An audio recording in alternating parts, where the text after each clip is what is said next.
Hi, good afternoon. My name's Kim Radowski, and I'm here with this group of wonderful individuals to talk about healthcare leadership and preserving personal well-being and performance today. I myself am a nurse who does corporate compliance for inpatient rehab hospitals across the country, and this topic is very exciting for me. So, Jeffrey, you want to introduce yourself? Yes, hello. I'm Jeffrey Hall. I'm the Chief Executive Officer for the California Rehabilitation Institute, which is a inpatient rehabilitation with a outpatient neuro clinic in partnership between Select Medical, UCLA Health, and Cedars-Sinai Health System. I'm Shelley Crunk. I'm the Vice President of Finance for Advent Health's multi-state division, and I focus on strategic revenue for the hospitals outside of Florida that Advent Health is in. Excellent. His name?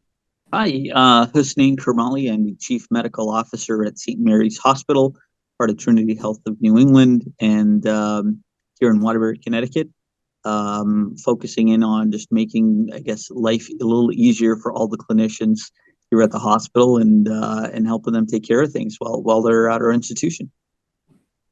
Fantastic. I look forward to our conversation. Our diverse backgrounds, I think, will be very interesting.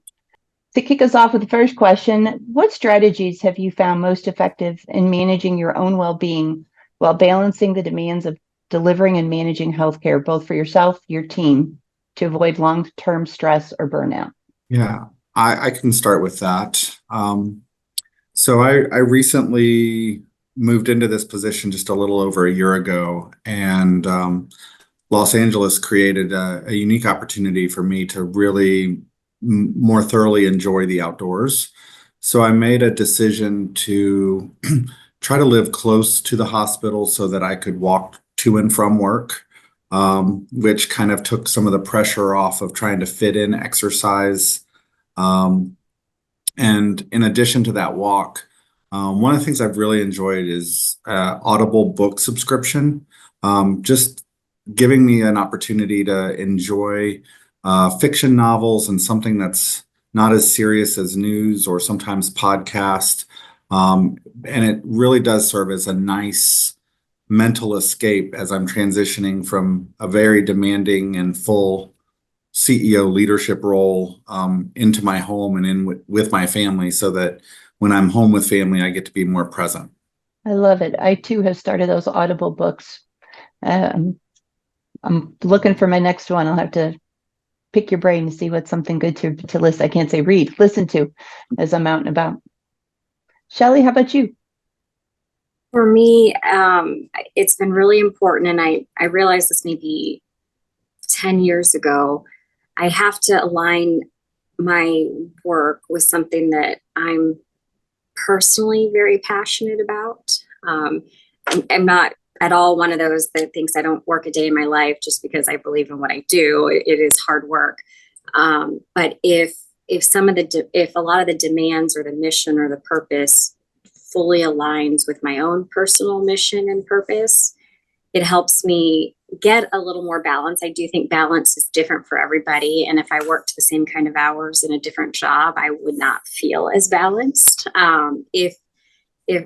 If some of it conflicted at all with my personal passion and mission. But with that still also comes a lot of regular, recurring, thoughtful reflection on what I'm doing with my time each day.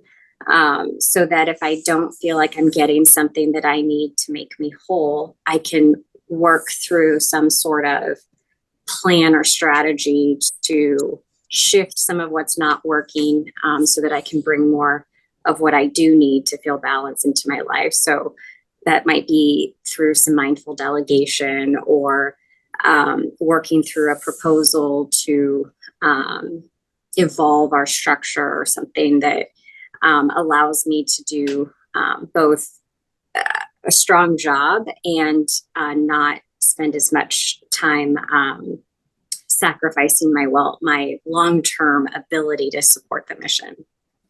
That took me a very long time to learn, though, a very, very long time. And a very kind, wise mentor and boss that said, you're worth more long-term than you don't push it so hard short term that you take away from your contributions long term.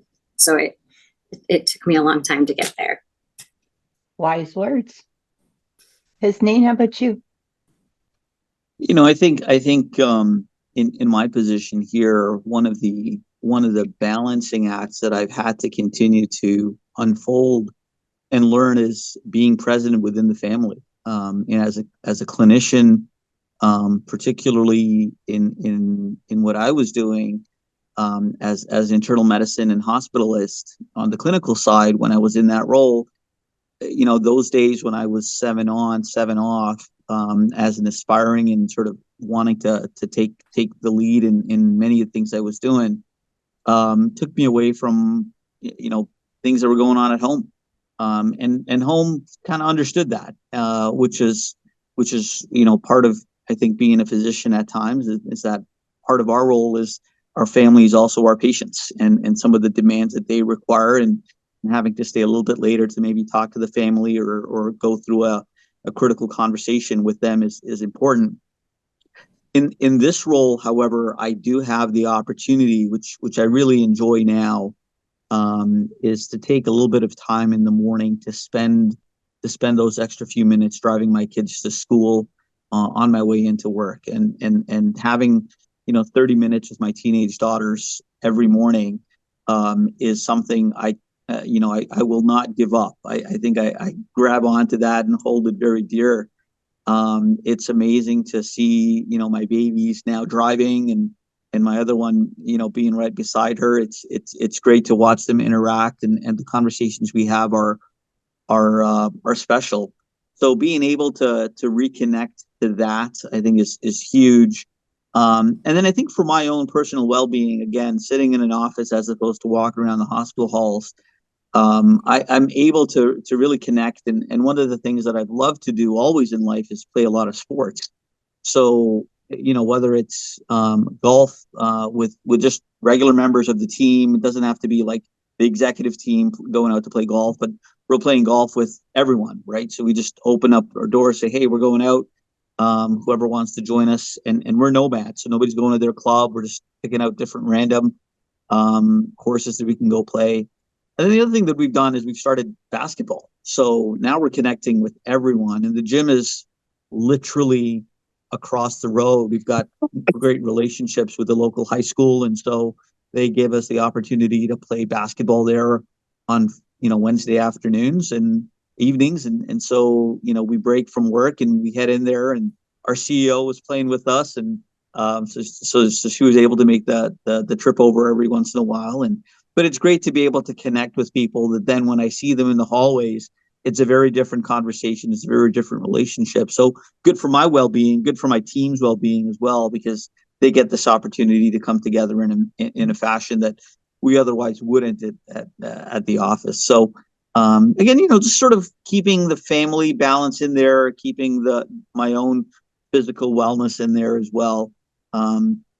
I think the challenge, of course, though, is still with our positions, that there are demands that are going to show up on an emergency on a weekend, when we're at a soccer game, and we're going to have to take a couple of minutes to step away and focus in on some of our responsibilities. And I'm glad I'm blessed with a family that understands that. But being available, I think, is where the balance has to come in. And like Shelley was saying, I think a mentor has given me that advice to say, listen, if somebody is texting you at 7 p.m., you don't have to answer that text, because if it was important, they would have been calling you. And so, or an email at 7 p.m. doesn't necessarily have to go answered at 7:30. Wait for that phone call if it's truly an emergency. And then now I'm hearing even from some of my other colleagues and mentors, maybe even take off notifications of emails from your phone. Wait until you're sitting in front of your laptop as opposed to your phone just dinging all the time with the emails, so that you have a little bit of privacy there and you're able to focus in and keep that wellness going. So just thoughts about, how to keep myself going forward. I love the idea of the Audible books. I used to love to read when I had the time. So Jeff, would love to hear again, if there's a good book you've listened to recently, or Kim, and that would be wonderful to get going on my rides in as well. Definitely. And I think to piggyback off of, everyone's talking about our time. I used to say, look at my calendar. In fact, under my signature line, it says book time with me. And then I realized people would book time with me at 5 o'clock on Friday afternoon or 7 o'clock on Monday morning, because I'm in all three time zones. And novel concept. I am always very mindful of everyone else's schedule, but I'm not mindful of my own. So I started blocking out time to do projects. I started blocking out time when, sure, you can talk to me anytime during this time. Because I tend to work on large projects with the opening of hospitals. We obviously are operating some and building some, and different topics, different skill sets, depending on the moment, not always the easiest to change gears. So trying to fit that in has been very helpful for me to be able to be prepared and to solely be present for that person who wants my time or the time that I need of somebody else. So Also, Kimberly, I'm sorry, I was going to no, just reply please. to one thing that Hussein said, and it goes the opposite direction as well. I really try to reinforce with other leaders around me that if they get an early email from me or a late email from me, to not have to respond. I'm responding at times that are convenient for me, and I tend to be a morning person, so I'm up ahead of my family sometimes to just have that quiet space, and that's where I can reply to some of those emails. But that's not, I want to make sure I'm not creating the expectation that other leaders feel that's a pressure to be on 24/7. And just the permission to take time off and not have to check your work emails, and just trying to create a culture where when you're off, everyone else steps up and they're going to support you being off. And when I'm off, I'm trusting other people to do that. But just because I think sometimes with our leadership roles, people feel this pressure to get back to us. And while there are those things that are important, but if it's really important, it's going to be a phone call or it's going to be a marked email in a certain way. But just giving people permission to respond when appropriate and when convenient, not just because mine is early or late. I completely agree with you. I learned that lesson a very hard way. I didn't realize back in the pager days that at the company I worked for, that when you sent an email, it paged you. And I was home because of a snowstorm, and I got up early and was cleaning out my emails, and all of a sudden all my 15 team members were calling me at 6:30 in the morning. And they were like, well, what do you want me to do? How can I help? How can I this? And I was like, what are you talking about? They're like, no, you just sent this email. I thought, never again. I'll make the list. And so thank God we don't still live in the pager days.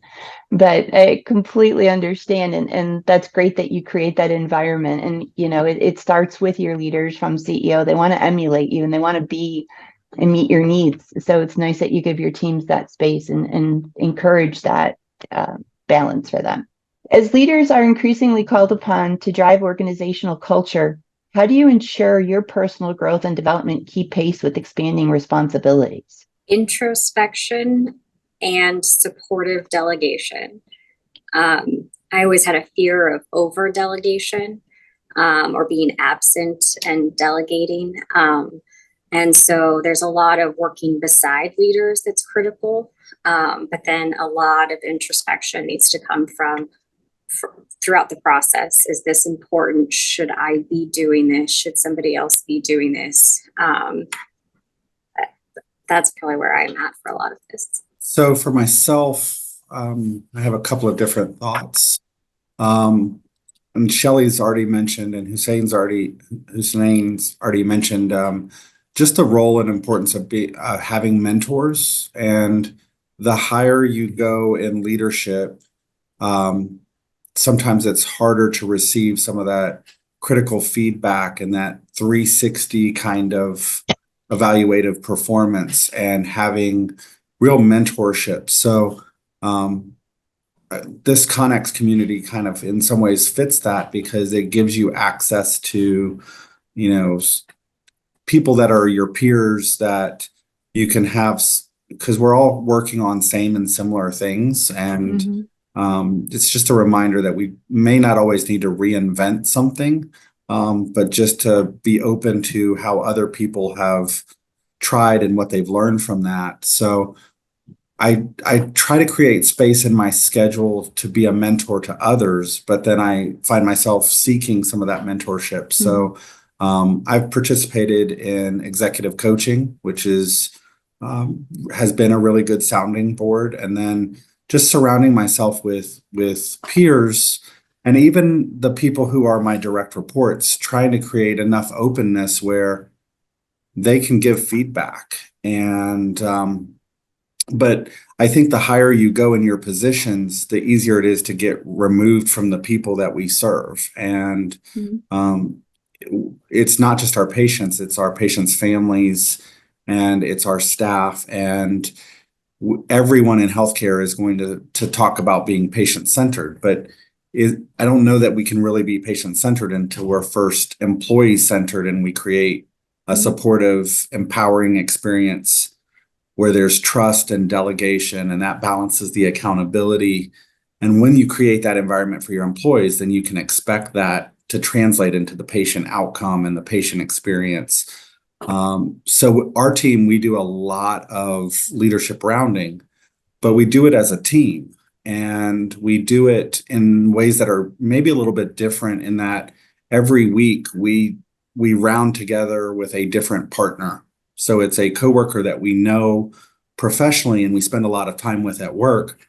But because we round so intimately as partners, the challenge of the task is learn something about your coworker and partner that you didn't know. And then there's an employee experience and then a patient experience focus to that rounding with a fresh area of the hospital or a fresh area of the organization every week, so it doesn't feel stale. And then the real magic happens when we all come back together and we debrief and we share what we learned about our partner and what we heard from our patients and how can we support our staff. And it kind of transformed our leadership rounding from the first activity that got punted every week because everybody was busy with meetings and operational day to day. And it became this dynamic thing where we're always learning new trivia facts about each other. And then we're hearing the experiences from our employees and our patients in their own words. And then in real time, we're acting on that. So it went from the activity that was always kind of good intentions, but never really well executed, to being our most fun activity as a leadership team every week. That's outstanding for rounding with a purpose. Good on you. That's it's amazing testimony to be able to want to do it, to be curious, and to be willing to get the positive feedback or feedback in general, not hopefully always positive, but not necessarily, and hear what the patient experience is based on those things that we talk about in the boardroom and those things that we plan. I was on a call earlier and I said, I created a process, and I said it a year ago before we opened and took our first employee and our first patient. It sounded amazing, but I was asking for honest feedback today and said, does it still work? Does it make sense? And being okay with whatever the answer was going to be. And at this point in my life, I'm like, please be honest with me. Give it all to me so that I know, because it's not about me. It's about what our employees feel. And when they feel that they're valued and when they feel that their work processes are good, then the patients have wonderful experiences. And then it's a win-win for all of us leaders and all of us within the organization. Yeah. And Kimberly and Jeff, one of the things that you keep reminding me of is this, particularly in healthcare, there has always been this sort of vertical hierarchy, which to me, one of the things that we've been really trying to work on is changing that from a vertical hierarchy to a true horizontal hierarchy. That then allows, all of us to work together. As opposed to working for each other. And I think that leadership rounding model where you're switching teams, which some, things that we do here as well, really helps reinforce that idea that, hey, we're in this together. It's not, president. I mean, we have our roles, but we're working together. And that's where, again, whether it's leadership rounding, whether it's playing basketball with the guys on fans and EVS, and then it's a very different conversation. And then the other thing for me is the willingness to ask questions and seek the recommendation from my team when they're asking, like, hey, this is what's going on. What do you think? And my first question typically is, well, what do you think? Like I want to hear. I don't want to simply be the one with the answers, or coming up with the final solution. Many a times they've already thought of a solution that's actually going to work because they're the ones that already know the process. And so allowing them to come up with that, and that's been something difficult for me because typically as a clinician, when I get asked a question, I'm going to give an answer. Especially when it comes, like, patients are going to be like, well, why is my liver function high? Well, I'm not going to ask them, what do they think? And we'll get to that answer. But in this role, it's a very different one, particularly since the teams are so advanced. Like we're not working with, we are working with people who have advanced degrees, who have experience, who've got these thought processes that are mature and that are complex and see things from very different angles and are involved every day. And so being able to provide that space for me to say, hey, I want to hear what they've got to say, being the last person in that sort of circle of the team to participate, and so that they all have that opportunity. Because the moment I bring up my idea, it's like, well, that's what we're going to go with. But I really want to hear their thoughts, really want to keep myself grounded to say, we're horizontal in our hierarchy. We're all working together. Let's come up with the right solution that's going to be successful for the people at the front. And that's for me has been a big stepping stone, something I've seen, again, successful leaders do again and again and again. And something that I try to teach our residents when I go to them on some of the grand rounds that I give in terms of executive medicine. It seems to be successful, and something I'm trying to continue to work on as well. It's fantastic, everyone. It's awesome to hear your leadership styles and to hear everything from I want co-partners to servant leaders to thoughtful leaders. So as our roles continue to evolve, and a lot of our job is about shaping the future of how work is done and care is delivered, what are personal leadership qualities that you consider most important to develop in order to remain effective and visionary? I think in what I've seen, we have to be a lot more adaptive. I became a nurse in 91, and I still remember having physicians and nurses say, I remember when there were 5 antibiotics and that was your choice. And I was like, well, we had 5 that were developed yesterday. And what are we going to do with that? And what do we do? I divested a company in the middle of COVID and started a company with similar people, same people actually, but it's a whole new world. It's employees have different requirements, and it's not about the paycheck. It's what's in it for me to give me all those other things we were talking about earlier. So I'm curious what you guys have experienced in your different roles and what you feel is important as we continue to evolve as healthcare. Yeah, for me, it's just that reminder and reinforcement to create more collaboration, which that discussion leads to more sustainable solutions and more critical thinking within my team. And Hussein just thought, well, his comments just really resonated with me, because if I go into a meeting and I give my idea, or I start to speak out in that meeting, because of my role as CEO, it becomes my meeting. And then everyone wants to take it as I'm giving a directive. And then that kind of shuts down the brainstorming. But it's the brainstorming, discussion, critical thinking that we need from all of those advanced degrees and experienced people and diverse teams. So it makes me think about just how am I showing that I'm being a good listener first? Where do I sit in the room? When do I choose to speak up? Because I recognize my position carries a certain amount of weight and influence. And there are times where that voice and that clarity and strength of that position needs to be very clear.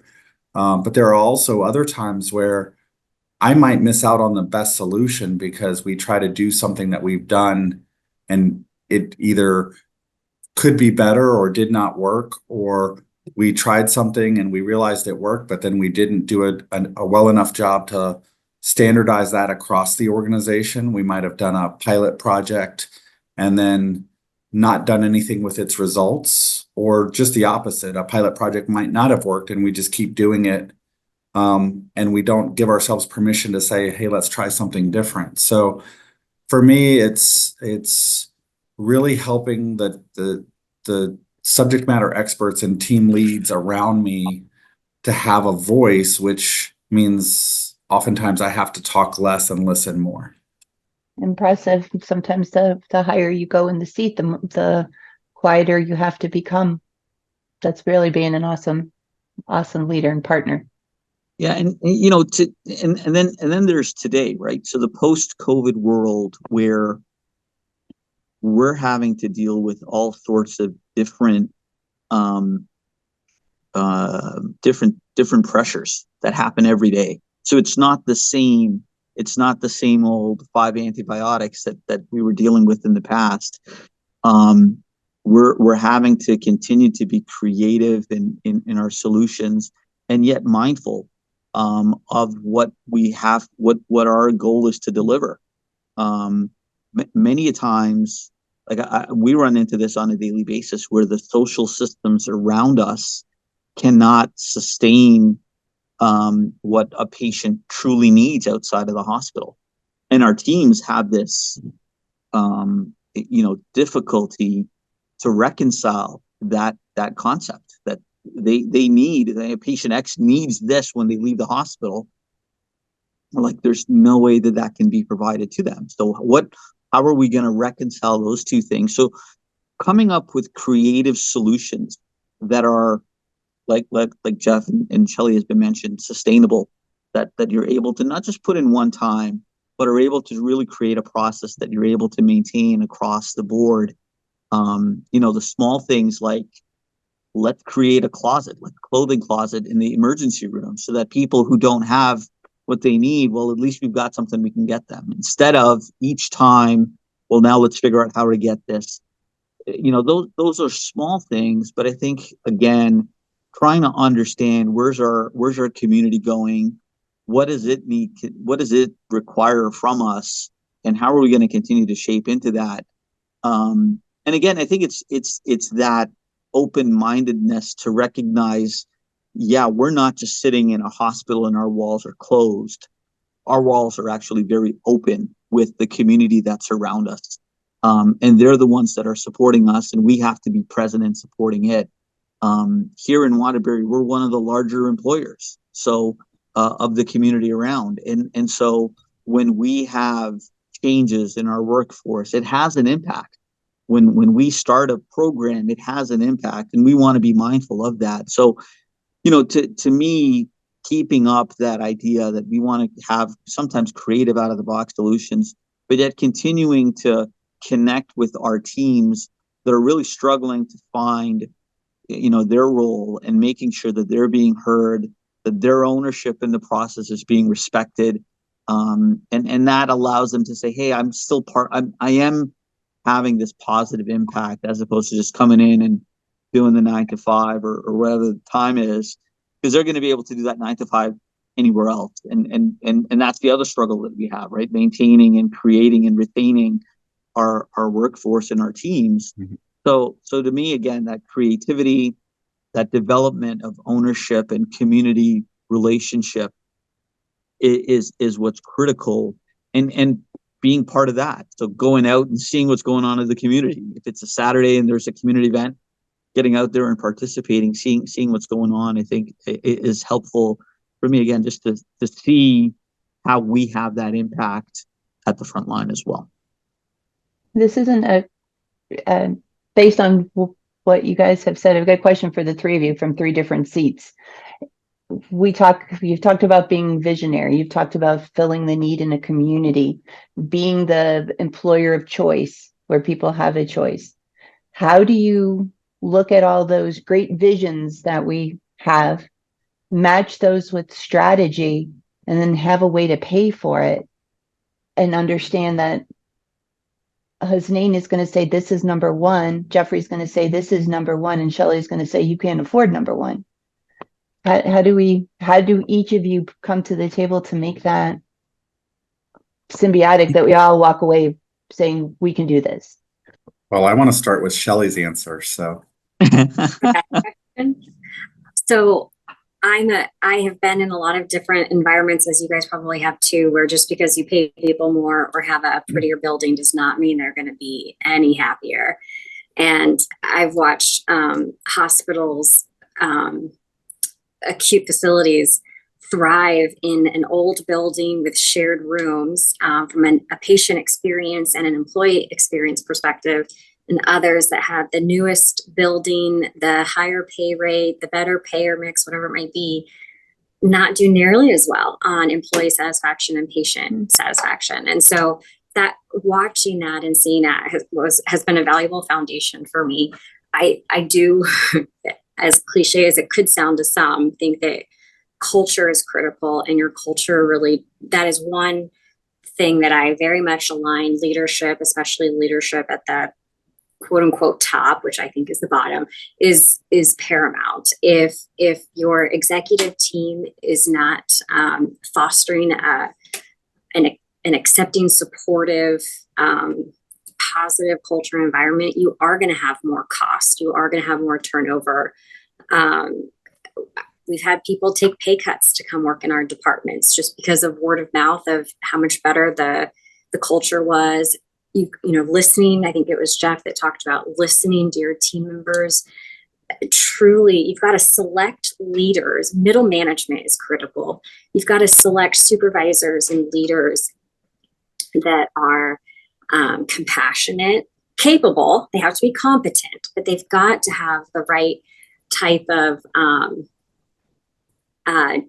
nurturing or supportive approach, so that frontline staff, who are the real people that do the job, it's not the executives. I mean, if we only had executives to run a hospital, we'd be up a creek, I think. I would not want to go to that hospital.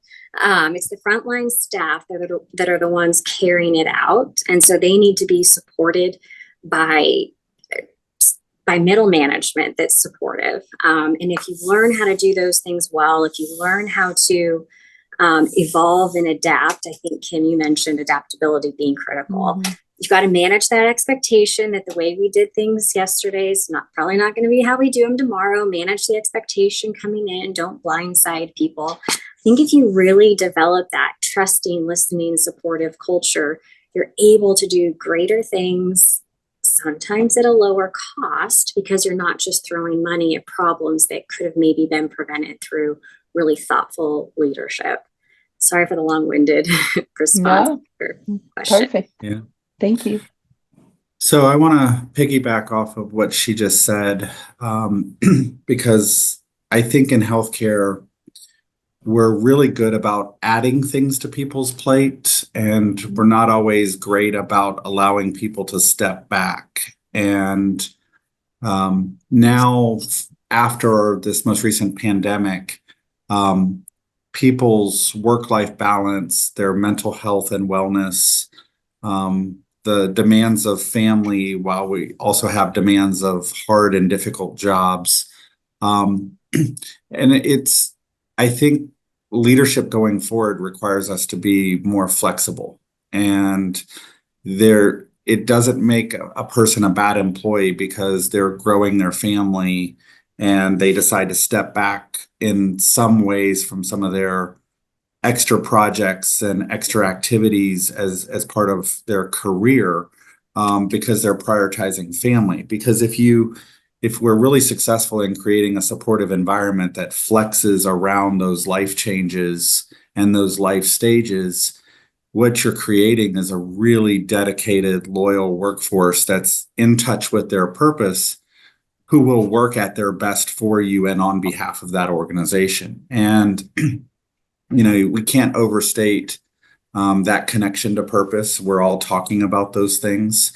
Because most people in healthcare, if you really ask the simple question of why did you get into healthcare? Most people, it's because they were committed to helping others and they wanted to make a difference. And if we use those two answers of wanting to help others and wanting to make a difference as a lens to evaluate, is this project important? Does this project make an impact? Is this project successful? If we can't successfully answer those questions with purpose, then sometimes we just are being busy for busy's sake. And sometimes important things aren't always fun, but people will do those hard things if they know it's making a difference or if we're able to connect that to its purpose. So I think while we're always looking for people to step up, we also have to give people permission to step back, and we have to avoid the trap that thinking that the person that has the most years experience is the most qualified leader. Because sometimes it's the younger person with energy, enthusiasm, and that willingness to try something new that is as much of a leader as somebody that has just survived healthcare for 30 years. And I think it's just recognizing that leadership itself is a competency, much like a clinical competency. And clinical competencies and strong clinicians also need help and support to become effective leaders. Yeah, leadership, I don't think is anything that they have a class on, at least as we're going through some of the clinical stuff. Probably in nursing school, because you all are great leaders. But I remember in medical school, it's like even today when I talk to the residents, they're like, how do you become a leader? And I was like, wow, and that's where I love some of the leadership academies that are out there. Whether it's even corporate leadership academies, because there you're starting to mentor with each other and learning some of the tools on how to be a leader, which like has been mentioned, is one of those pieces. And then Jeff, and Shelley, one of the things you were talking about with regards to purpose, once one of our teammates connects that purpose, it becomes a passion project. And passion projects, they don't require any investment. Like, people will run after it all day long if they're passionate about it. They're the easy ones, because people will keep hammering at that passion project until it's done, till it shines, and then they'll do it again and again and again. So to me, when I start to hear about, if it's something that I want to get done, I'm going to become passionate about it.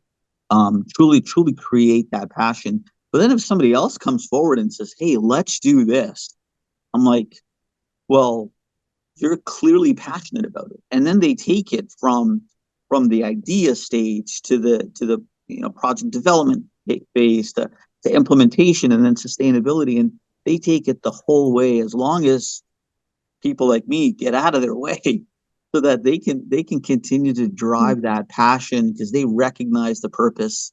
They take it all the way to the end. And it's amazing when it happens. It's like the people who are like, hey, we need a tent at this event. Who can come? I was like, well, you tell me. And then they'll find their friends and they'll find other people, and all of a sudden it's, you just need a tent. Let's get a tent, and all of a sudden it's 20 more referrals, which makes Shelley happy, right? And everybody, because we put a tent out there, but people were passionate about it, and we created a presence. And so that's again where, yes, there's always going to be the cost associated with things, and we have to be mindful of that. Not everything can be at not everything is going to be at the Superdome. But at the same time, when there are those passion projects, hey, let's go do this. Well, let's go and do that. Let's figure out how we can get it done. And sometimes, again, the lemonade stand is where you're really going to get that bang for your buck. Because it's not always about, like Shelley mentioned, it's not always about building the fanciest building or having the shiniest cars, but it's about creating that genuine hand-felt care. Those purpose passion projects, that makes it easy, I think, for us to move the needle forward in a hurry.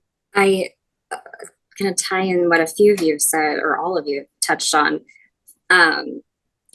by listening to your people and what their passions and interests are, I became notorious for restructuring. In 5 years, I probably restructured my leadership team a dozen times. It was about 40 leaders, over 900 people, by figuring out what people's strengths were, what their interests were, how they wanted to grow, or how they wanted more time for family. And if you can listen to what it is that they want to help them find work-life balance, you can restructure. There's always more work to do than there is capacity in healthcare. We all know that. So if you have an interest in this, or you have strength and skills in this, and you bring that to the party, let's shift work so that more people are doing the pieces that they like. I really teach divide and conquer. You cannot, no matter how great your GPA was, no matter how many accolades you have, you cannot be exceptional at everything. So find out who's exceptional on your team. I have a whole boatload of strengths or weaknesses, not a lot of strengths. And so I partner with people who are strong where I was weak, or with people who have, a greater appreciation for different aspects of the work. And we have to become, I can't remember who said it, we have to become very self-aware of our own limitations and actions, so that we can encourage that for others. I think sometimes your team members are hesitant to let their superiors know what they're weak at, but I think letting them kind of owning your own opportunities helps them, accept that it's okay to not be perfect at everything, and then have a buddy system. I mean, it's okay to lean on each other. My favorite people to hire are those who are opposite of me, so that we can divide and conquer in that synergistic way. So we have to have aligning values and goals, and be aligned and in sync with the mission. But then we can divide and conquer and collaborate with each other from different angles or perspectives to get a stronger outcome.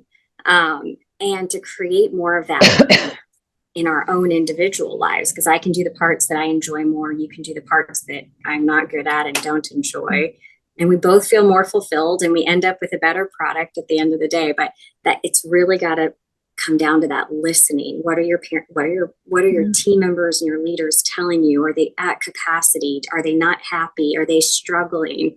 And you can't really support them without genuinely empathizing and listening and understanding where they're coming from. And then with that, I think ends up coming recurring restructuring to meet that need of the new parent or a family member that needs time at home. And although they don't want to quit their job, they need something different in their life, and then matching that up with something that works for that season of their life. I have learned so much, and I'm so honored today to have gotten learning from the three of you. You all are amazing leaders, and I could only imagine if I got to come and shadow and walk in your shoes with you, what your teams would. It's always nice to see you, and Connex always brings together a great group of folks with amazing perspectives and diversity. I thank you so much for your time today.